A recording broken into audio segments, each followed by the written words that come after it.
What I want to share with you is this. I grew up in a Christian home. I grew up going to church. I grew up a relatively good person. I gave my life to Jesus Christ when I was 6. You know, honestly, throughout my teenage years, I really didn't really have a concept of what Jesus really had done for me. When I was around 18, the disciple was actually together at this point, and we broke up. And I was very angry with God and decided that I was going to show Him, you know what I mean? So I said, I'm going to go out and I'm going to break every vow I've ever made to you. And I went out and just sinned. Just any sin I could think of, I did it. And something happened, like there was just, I don't know, just this emptiness of knowing what a relationship with God was like, you know, knowing what it was like to pray, knowing what it was like to put my head on my pillow and have this feeling of, you know, that if I were to die tonight, everything was going to be okay. You know, I had that, and then it just, I didn't have it anymore, you know. I don't want to have a theological debate about whether I was saved or not. I'm just telling you that's how I felt. I felt lost. And I remember one night getting behind the wheel of my car and I was smashed, absolutely smashed. And I just said, God, please help me make it home tonight.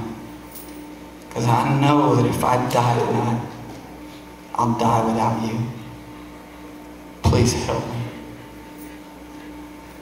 And it took me finally just coming to a place where I needed Him. Before, I didn't really see what I had done. I didn't see what Jesus had really done for me. I was looking in a mirror where the mirror told me, you're really a good person. Everything's really okay. You've never really done anything that bad. And I had to go do things. I had to go convince myself, basically, that I had really done things bad. And when I got to that place, then it meant the world. Then there was a change that happened.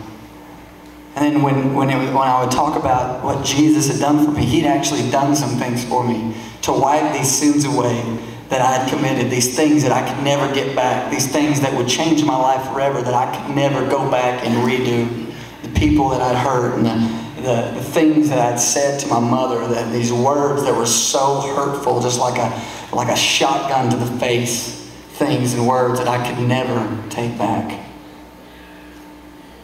And I began to serve God with all my heart and just be crazy, be annoying, and be weird. I'd stand up, you know, and I would hold a microphone and get up here with Disciple, and I would just be like, you know, Jesus loves you, you know, crazy, you know, just like, just going nuts, you know what I mean? And I just didn't care what anybody thought about me, you know, and I go back and I listen to some of the things that I said way back then, and I'm like, man, that was really stupid.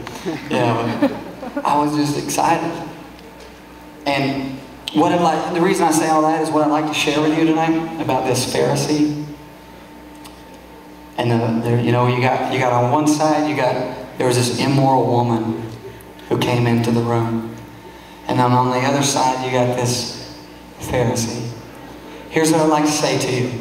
It's so easy to be this guy. It's so easy. I mean, have you ever sat in church? Seriously, I've done this a million times. Have you ever sat in church and there's some crazy person over there worshiping God and you just look at them and you're like, why are they so freaking weird? What is their deal? You know what I mean? I mean, seriously, you know what I'm talking about? You're just like, will you stop, you know? I'm trying to, you know, listen to the band or the preacher. I can't hear what he's saying. Shut up. You know? It's so easy to be this guy. He looked at the woman. He was like, who does she think she is? This proves Jesus doesn't know what he's doing. Look, she's one of the worst people in town. See, the truth is that he was looking in a mirror that told him to lie. He was looking in a mirror that said, you're really a good person. Everything's okay. You haven't done anything all that bad. You haven't really sinned any big sins. She's sinned some big sins. You're a good person. He was looking down. See, he was wrong. But he wasn't wrong about her. He wasn't wrong about Jesus. He was wrong about himself.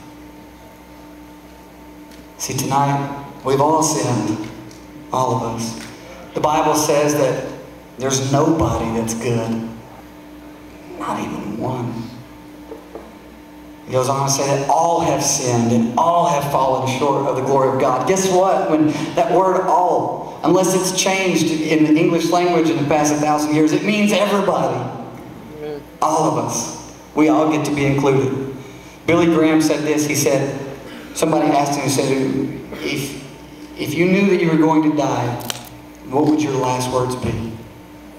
He said, my last words would be, God save me. I'm a sinner.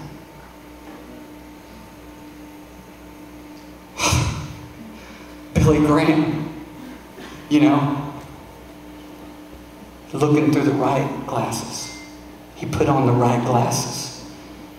Because he knows without Jesus, there's nothing good about him. But he knows that with Jesus, that every single sin that he's ever committed has been washed away as far as the east is from the west. There's something new that's happening in his life.